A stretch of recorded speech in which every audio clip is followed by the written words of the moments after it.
Hello dear friends, welcome you all to the Bishop Academy online classes. Today we study about the political science for class 5, that's the second volume and third chapter, and name is electoral politics.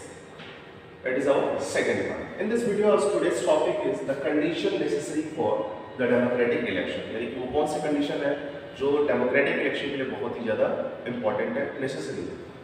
तो सबसे पहले हम देखें, the holding the election is not a difficult task. Election को करना difficult task नहीं. The election were even the conduct when India was under the British rule. कहते हैं ना कि इलेक्शन इंडिया में तब से किए जा रहे हैं जब इंडिया में क्या था, ब्रिटिश रूल. यानी ब्रिटिश रूल के टाइम से ही इंडिया में इलेक्शन हो रहे हैं. मतलब but the election conduct at the time at that time were not democratic. और उस समय जो इलेक्शन कंडक्ट किए जा रहे थे वो डेमोक्रेटिक इलेक्शंस नहीं थे. क्यों नहीं थे?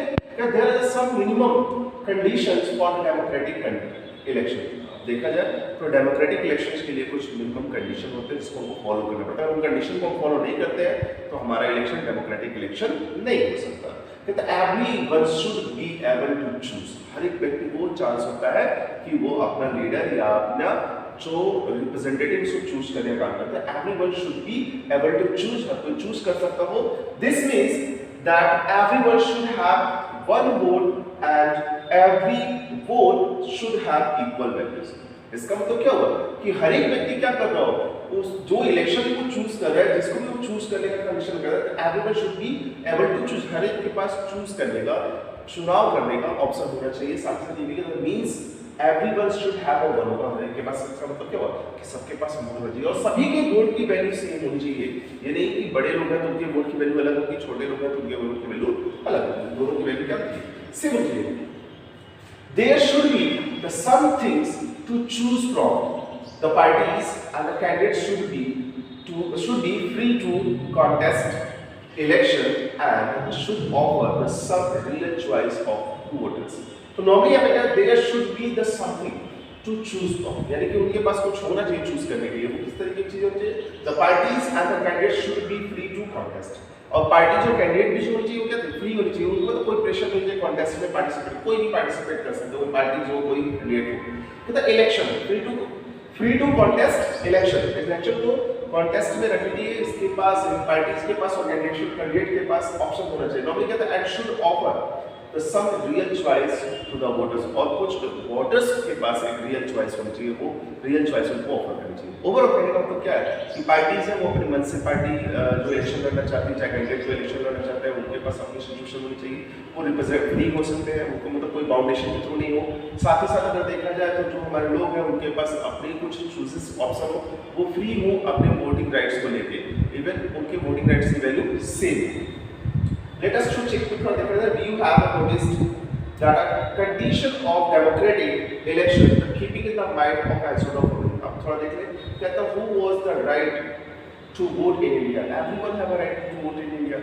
Then ये कहता what kind of the party system is there in India?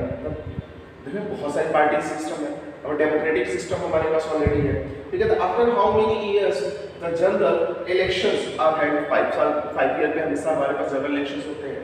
ठीक है. तब हम elect the candidates, the peoples can be elected candidates. ठीक है. इलेक्शन जो कैंडिडेट्स का इलेक्शन होता है वो पीपल्स करते हैं, लोग करते हैं. Who are the responsible for the free and fair election in India. तो हमारे पास जो इलेक्शन कमीशन है वो इसके लिए रिस्पांसिबल होता है कि जो भी इलेक्शन हो रहा है वो फ्री एंड फेयर. अगर देखते हैं तीसरा सिचुएशन क्या कहता है, कहता है the choice should be offered at regular interval. यानी कि हर एक 5 साल के बाद हम देखें तो हमारे इलेक्शन होता है तो वो क्या एक ऑफर आता है कि हाँ हमको अपनी चॉइस को चेंज करना है, कि एज इट इज चॉइस को आगे कंटिन्यू करना गवर्नमेंट में. तो मिक्स के परफॉर्मेंस से बात करें तो उसमें नॉर्मली क्या चॉइस हमारे पास बना रहता है हर एक लेवल पर. Election must be held regular after the every few years. यानी कि इलेक्शन जो होनी चाहिए डेमोक्रेटिक कंडीशन में हर कुछ साल के बाद उसमें रेगुलेशन होनी चाहिए. उसमें लगातार क्या होनी चाहिए, रेगुलेटरी बेसिस पे करें या रेगुलर बेसिस पे इलेक्शन होने का काम होना चाहिए, इलेक्शन होना चाहिए. These candidates preferred by the people should be get elected. और ये कंडीशंस है जो लोगों के थ्रू इलेक्ट होके आते हो वो होनी चाहिए. ठीक है. Election should be conduct in a free and fair manner whose where the people can choose as they really wish. तो नॉर्मली इसका सेंस यही है कि जो इलेक्शन जो फ्री एंड फेयर मैनेजमेंट है, जहाँ पे लोग अपनी मर्जी से अपने कैंडिडेट को चूज कर सकते हैं, और ये सारी चीजें होती है तो डेमोक्रेटिक इलेक्शन के को रिप्रेजेंट करने का कर सकते हैं। टाइप ऑफ इलेक्शन की अगर बात करें तो उसमें जनरल इलेक्शन आता है, बाई इलेक्शन आता है, मिड टर्म इलेक्शन आता है, और इसके साथ साथ और भी इलेक्शन के एक दो फॉर्म आते हैं। तो पहले देखते हैं जनरल इलेक्शन। जनरल इलेक्शन जो होते हैं ये हमेशा 5 साल के बाद जो होने वाले इलेक्शन होते हैं वही होते हैं। तो Lok Sabha and Vidhan Sabha in the state are normally elected every 5 year which is known as general election. यानी कि लोकसभा और विधानसभा में जो भी चाहे स्टेट का लेवल का जो भी है, तो यहाँ पे जो नॉर्मली इलेक्शन होता है, जो लोग इलेक्ट होकर आते हैं वो हर एक 5 साल के बाद इलेक्ट होके आते हैं। तो normally which is known as a general election. यानी हर 5 साल में होने वाले इलेक्शन को हम जनरल इलेक्शन के थ्रू समझते हैं। फिर हम बात करें बाई इलेक्शन की बात करें, कहता है if the representative from a constituencies dies while in office, or if the office falls vacant sorry because of the reason resignations, fresh elections are held that a particular constituencies such an election is called by election। यानी कि कोई भी अगर officer कोई भी election जो elected person है अगर वो अपने इलेक्शन या अपने कंस्टिट्यूएंसी से क्या करता है, रिजाइन दे देता है, तो सिचुएशन में उस कंस्टिट्यूएंसीज को या किसी भी जो प्रमोशन के थ्रू या किसी भी टाइम होने के थ्रू वो रिजाइन देता है, तो सिचुएशन में क्या कहता है, उस सिचुएशन में जो वैकेंट प्लेस होता है उसको फिलअप करने के जो इलेक्शन कराए जाते हैं उसे हम बाई इलेक्शन कहने का करते हैं। नॉर्मल से देखिए यहाँ पे if the representative from constituencies die, अगर वो रिप्रेजेंटेटिव जो है उस कॉन्स्टिट्यूएंसी उस निर्वाचन क्षेत्र का क्या था मर जाता है, व्हाइल द ऑफिस और the if the office falls vacant, और इसकी वजह से क्या होता है, मरने की वजह से क्या ऑफिस क्या होता है हमारा खाली होता है, या किसी रीजन उस प्रमोशन वगैरह हो जाता है उसकी वजह से खाली होता है, तो उस सिचुएशन में उस वैकेंट प्लेस को फिलअप करने के लिए जो इलेक्शन कराए जाते हैं उसे कहते हैं बाई इलेक्शन। थर्ड पॉइंट है मिड टर्म इलेक्शन। ये सिचुएशन थोड़ी सी डिफरेंट होती है इससे। इसमें नॉर्मली क्या था, इफ द लोकसभा और the any of the state assemblies like Vidhan Sabha is dissolved before the expiry of its full term and the elections are held to the constitute a new house, it is called the mid term election। तो क्या हम देखें कि लोकसभा और राज्यसभा की जो विधानसभाएं वाली होती है, जो कैलियर असेंबलीज होती है, अगर समय से पहले 5 साल पूरा होने से पहले ही क्या डिफॉल्ट कर जाती है या किसी रीजन वश वो जो गवर्नमेंट होती है वो गिर जाती है, तो सिचुएशन में जो इलेक्शन कराए जाते हैं, ठीक है, मतलब गवर्नमेंट के गिरने की सिचुएशन में या हमारा जो लोकसभा है राज्यसभा है उसके एक्सपायर होने से पहले डिसॉल्व होने की सिचुएशन में जो इलेक्शन कराए जाते हैं वो हमारा इलेक्शन होता है कौन सा, मिड टर्म इलेक्शन। यानी कि 5 साल पूरा होने से पहले जो इलेक्शन कराए जाते हैं और पूरी गवर्नमेंट को फॉर्मेशन लेने के लिए वो मिड टर्म इलेक्शन कराते हैं। हम बात कर लें constituencies, its meaning, kinds and delimitations। तो constituencies के meaning, kinds and delimitation की बात करते हैं। तो नॉर्मली मैंने बोला था constituencies का सेंस निर्वाचन क्षेत्र से लिया गया है। कहता for the election the entire country is divided into the 5 fixed electoral areas with a body of registered voters। हर एक इलेक्शन टाइप में क्या होता है, हमारी जो कंट्री है वो पूरी तरीके से अलग अलग एरिया में डिवाइड है, अलग अलग कॉन्स्टिट्यूएंसीज में डिवाइड। नॉर्मली है ना फिक्स्ड इलेक्टोरल एरिया, यानी कि ऐसे निर्वाचन क्षेत्रों में डिवाइड है। नॉर्मली कहता है these area are called constituencies, और इन निर्वाचन क्षेत्रों को क्या कहते हैं, कॉन्स्टिट्यूएंसीज कहते हैं, निर्वाचन क्षेत्र कहते हैं। फिर से समझ लीजिए कि हमारे देश बड़ा देश है, तो बड़ा देश में बहुत सारे लोगों को अपॉर्चुनिटीज मिलती है गवर्नमेंट के फॉर्मेशन में, तो वो क्या जिस एरिया से इलेक्टेड होते हैं, जिस एरिया से फिक्स वोटर्स के थ्रू जो सेलेक्ट होकर आते हैं, इलेक्ट होकर आते हैं, तो वो हमारे लिए क्या होते हैं, रजिस्टर्ड वोटर्स के थ्रू चूजेस पर्सन होते हैं, वो हमारे लिए हमारे लीडर होते हैं, रिप्रेजेंटेटिव होते हैं, और वो एरिया क्या होता है कॉन्स्टिट्यूएंसी होता है जहाँ से हम चूज करके आते हैं। तो each constituencies elect a representative for the state assembly. हर एक कॉन्स्टिट्यूएंसीज क्या करती है, अपने स्टेट असेंबली के लिए एक रिप्रेजेंटेटिव को इलेक्ट करने का काम करती है। फॉर द 5 और 6 assemblies constituencies are grouped together to make a parliament constituencies। अगर देखें तो 5 या 6 असेंबलीज जो है वो मिलके क्या करती है, पार्लियामेंट का एक पार्लियामेंट कॉन्स्टिट्यूएंसीज जनरेट करने का काम करती है। हमारे पास विधानसभा होता है, और राज्यसभा होता है, लोकसभा होता है। तो पार्लियामेंट्री बोर्ड की अगर बात करें, जो एमएलए जो होता है, मेंबर ऑफ पार्लियामेंट जो हमारा होता है, MP member of parliament, MLA member of legislation house. तो एमएलएस का जो कॉन्स्टिट्यूशन वाले हमारा 5 से 6 ऐसे सेगमेंट है जिसमें हम सबको रिप्रेजेंट करने के बाद हमारा एक मेंबर ऑफ पार्लियामेंट निकल के जाता है। तो यहाँ पे 5 से 6 असेंबलीज कॉन्स्टिट्यूएंसीज आर ग्रुप, 5 से 6 असेंबलीज कॉन्स्टिट्यूएंसी को ग्रुप कर दिया जाता है एक दूसरे के साथ to make a parliament constituency. उसको एक ग्रुप करने के बाद उसको एक पार्लियामेंट कॉन्स्टिट्यूएंसीज बनाने का क्या है।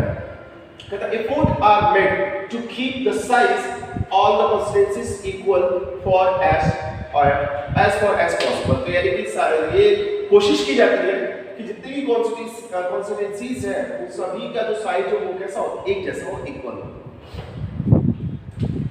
In India, we have a single member constituency system. Only one representative is elected from one constituency. अगर देखें तो इंडिया में सिंगल मेंबर्स कॉन्स्टिट्यूएंसी सिस्टम है, यानी कि हर एक कॉन्स्टिट्यूएंसी से, हर निर्वाचन क्षेत्र से केवल एक ही बंदा इलेक्ट होके जाता है। ठीक है, तो for Lok Sabha election the country divided into the 543 constituencies. Lok Sabha election के लिए जो कंट्री को डिवाइड किया गया वो 543 कॉन्स्टिट्यूएंसीज में डिवाइड किया गया, निर्वाचन क्षेत्रों में डिवाइड किया गया है। The representative elected from each constituency is called the member of parliament. और हर एक कॉन्स्टिट्यूएंसी से जो रिप्रेजेंटेटिव इलेक्ट होकर जाते हैं उनको मेंबर ऑफ पार्लियामेंट कहते हैं, यानी कि एमपी कहते हैं। One of the features of a democratic election is that every voter should have the equal right। सबसे बेहतरीन फीचर्स जो क्या है हमारे डेमोक्रेटिक इलेक्शन का, वो क्या है कि हर एक वोटर के पास जो भी वोटिंग राइट्स है वो सब के सब क्या इक्वल है, किसी का अधिक किसी का कम नहीं है। Similarly, each state is divided into the specific number of assemblies constituencies। कहता है इसी तरीके से क्या है, हर एक स्टेट क्या है डिवाइड है specific number of assemblies constituencies, यानी कि जो लोकसभा वगैरह असेंबली के लिए जो हमारे कॉन्स्टिट्यूएंसी निर्वाचन क्षेत्र है वो हर एक स्टेट इसमें डिवाइड है। मतलब टोटल तो हमारे इतने हैं लेकिन 543, लेकिन बाकी स्टेट के क्या वो इसी तरीके से सभी स्टेट डिवाइडेड है। ठीक कहता है in the case of the elected representative is called in this case the elected representative is called the member of legislature assemblies or the MLA, यानी कि member of legislation assembly, यानी कि अगर देखो विधायक इसे कहते हैं, उसे सांसद कहते हैं। member of parliament को सांसद और इसको विधायक कहने का करते हैं। ठीक कहता है the same principles are applied the panchayat and municipal election। और इसी तरीके के प्रिंसिपल को क्या कहते हैं पंचायत और म्युनिसिपल इलेक्शन के लिए अप्लाई किया है। each village or the towns is divided in the several wards। हर एक विलेज और टाउन्स को क्या कहता है अलग अलग वार्ड्स में डिवाइड कर देता है। that are like the constituency, ठीक constituencies की तरह। and each wards elected one member of the village or the urban local bodies। हर एक वार्ड क्या करते हैं अपनी लोकल बॉडी को इलेक्ट करने का काम करते हैं। हर एक वार्ड से एक मेंबर, या फिर अगर अर्बन की बात करें तो वहां पे लोकल बॉडीज यानी कि वहां का जो सभासद होता है वो चूज करके जाता है। कॉन्स्टिट्यूएंसीज के बारे में पढ़ा है, इसका देखो voters in geographical area whose are elected are representative to the legislative bodies. तो कॉन्स्टिट्यूएंसीज की बात करें तो लेजिस्लेटिव बॉडीज को चूज करने के लिए एक ज्योग्राफिकल एरिया डिवाइड होता है जहां पे कुछ रिप्रेजेंटेटिव होते हैं, यानी कि वोटर्स इन अ ज्योग्राफिकल एरिया। वोटर्स एक ज्योग्राफिकल एरिया में है कि एक एरिया की बात जैसे महाराष्ट्र का एरिया है, यहाँ के जो जितने भी वोटर हैं जो क्या करते हैं इलेक्शन में अपने रिप्रेजेंटेटिव को इलेक्ट करने का काम करते हैं, वो एरिया पूरा का पूरा जितने भी वोटिंग राइट्स होती है वो पूरे कॉन्स्टिट्यूएंसीज के आती है। फिर जनरल इलेक्शन की बात करें तो हर 5 साल में जो होने वाला इलेक्शन का जनरल इलेक्शन होता है। बाई टर्म्स की बात करें वैकेंट प्लेस को फिलअप करने के लिए जो इलेक्शन कराए जाते हैं मिड टाइम्स में, मतलब किसी जो रिप्रेजेंटेटिव उसके डेथ होने की सिचुएशन में, तो वो वैकेंट प्लेस को फिलअप करने के लिए जो इलेक्शन कराता है वो mid term by term election होते हैं। और मिड टर्म यानी कि जब हमारी गवर्नमेंट टूट जाती है, गवर्नमेंट डिसॉल्व करती है, तो उस गवर्नमेंट को फिर से फॉर्मेशन में लाने के लिए, समय से पहले अगर डिसॉल्व होती है तो उसको फिर से फॉर्मेशन में लाने के लिए मिड टर्म इलेक्शन कराए जाते हैं। हमारे पास देखिए कॉन्स्टिट्यूएंसीज की अगर बात करें स्टेट में तो आंध्र प्रदेश में अगर देखें तो 42 कॉन्स्टिट्यूएंसीज है, अरुणाचल प्रदेश में 2 है, असम में 14 है, बिहार में 40 है, छत्तीसगढ़ में 11 है, गोवा में 2 है, गुजरात की अगर बात करें तो 26 है, 26 हरियाणा की बात करें 10 है, हिमाचल प्रदेश में 4 है, जम्मू एंड कश्मीर में 6 है, झारखंड में 14 है, कर्नाटका में 28 है, केरला में 20 है, मध्य प्रदेश में 29 है, महाराष्ट्र में 48, मणिपुर में 2, मेघालय में 2, नागालैंड में 1, ओडिशा में 21, पंजाब में 13, राजस्थान में 25, सिक्किम में 1, तमिलनाडु में 39, त्रिपुरा में 2, उत्तर प्रदेश में 80 एंड उत्तराखंड में 5 एंड एटलीस्ट अगर बात करते हैं बंगाल में तो 42 यहाँ पे स्टेट कॉन्स्टिट्यूंसीज है। इसके साथ अगर बात करें यूनियन टेरिटरी की तो हमारे पास अंडमान निकोबार आइलैंड जो हमारा एक यूनियन टेरिटरी है, चंडीगढ़ की बात करें यूनियन टेरिटरी है, दादरा नगर हवेली की बात करें तो यूनियन टेरिटरी है, एक है ये, और नवद्वीप की बात करें तो ये 1 है, दिल्ली की बात करें तो 7 इसमें एक यूनियन टेरिटरी है, लक्षद्वीप और पुडुचेरी की बात करें तो यूनियन टेरिटरी है। आज के टाइम में देखें तो हमारा लद्दाख और जम्मू एंड कश्मीर की यूनियन टेरिटरी के रूप में हमारे पास आता है। अब रिजर्व कॉन्स्टिट्यूशंस की अगर बात करें, रिजर्व की बात करते हैं तो नॉर्मली इसमें क्या होता है, our constitution make were aware of the fact that there exists some weaker or a backward section who may not have to require the resources, election, education, money and the contact to win the elections against the others। तो normally यहाँ पे जो बात हो रही है कि यहाँ पे उन लोगों की बात हो रही है जो बैकवर्ड सेक्शन है या वीकर सेक्शन है, जिनके पास पैसे नहीं है, एजुकेशन नहीं है, रिसोर्सेज नहीं है कि वो इलेक्शन को जीत सके किसी दूसरे के अगेंस्ट दो situation. So they decided to reserve some constituencies for the people who belong from the scheduled caste and scheduled tribal। तो इसके लिए क्या किया गया है कि इनको यानी कि जो बैकवर्ड वीकर सेक्शन है उनको प्रमोट करने के लिए कुछ कॉन्स्टिट्यूएंसीज को रिजर्व कर दिया गया है। किसके लिए? SC ST के लिए, यानी कि शेड्यूल्ड कास्ट और शेड्यूल्ड ट्राइब्स के लोगों के लिए, ठीक है। जो कॉन्स्टिट्यूएंसीज है उनको रिजर्व की, जब भी वहां से इलेक्शन होगा तो इसी तरीके के लोग या तो शेड्यूल्ड कास्ट के या फिर आपके शेड्यूल्ड ट्राइबल पीपल्स होते हैं, शेड्यूल्ड ट्राइबल्स के लोग ही क्या करेंगे वहां पार्टिसिपेट कर पाएंगे। कहता है in this constituency only the those belong to the SC ST can contest the election. इसमें वही चीज कि केवल वो लोग इस कॉन्टेस्ट में पार्टिसिपेट कर सकते हैं जो SC और ST से बिलोंग करते हो। Currently in the Lok Sabha the 84 seats are reserved for the scheduled caste and 47 seats for the scheduled tribe peoples in 15th Lok Sabha election। तो 15th Lok Sabha election के अकॉर्डिंग देखें तो 84 seats जो थी लोकसभा में वो शेड्यूल्ड कास्ट के लिए रिजर्व कर दी गई थी और 47 सीट्स जो थी वो शेड्यूल्ड ट्राइब पीपल्स के लिए रिजर्व कर दी गई थी, यानी कि SC के लिए 86 और ST के लिए 47। फिर कहता है the system of reservation has been extended to other weaker sections at the district and the local level. और इसके साथ क्या कर दिया गया कि जो रिजर्वेशन है उसको और बड़ा कर दिया गया। अभी तो बात करें लोकसभा की, इसके साथ उन्होंने क्या किया, लोकल सेक्शन पे जो हमारा डिस्ट्रिक्ट लेवल और लोकल लेवल पे है इसको भी मेंबरशिप जो इसकी जनरेट होती है जो भी इलेक्शन की सिचुएशन है उसको बढ़ाने का काम किया। Now 1/3 of the seats were reserved in the rural area and urban local bodies for the women candidates। अब इसमें से भी क्या कर दिया गया कि 1/3 मतलब 33% अप्रॉक्स जो रूरल एरिया है या अर्बन एरिया है वहां पे जो लोकल बॉडीज जो कैंडिडेट्स हैं वुमेन कैंडिडेट्स के लिए रिजर्व कर दिया गया, यानी कि अब औरतों के लिए 33% सीट्स को रिजर्व कर दिया गया।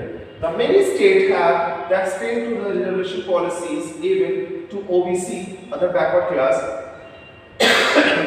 The reservation of a candidate constituencies have lead to empowerment of a SC ST candidate. तो देखिए बहुत सारे स्टेट ने क्या किया, अभी तो हम SC ST की बात कर रहे थे, बहुत सारे स्टेट ने क्या किया OBC को भी रिजर्वेशन देने का काम किया और जिसकी वजह से क्या हुआ, इसकी वजह से यानी रिजर्वेशन देने की वजह से क्या हुआ, SC ST का जो कंडीशन था उसमें एम्पावरमेंट आया, उसमें थोड़ी सी चेंजेस आए, उसमें बहुत सारे बदलाव आए। So dear students, in this video that's all. If you have any doubt or the questions, you should be concerned through the Google Classroom. Thank you.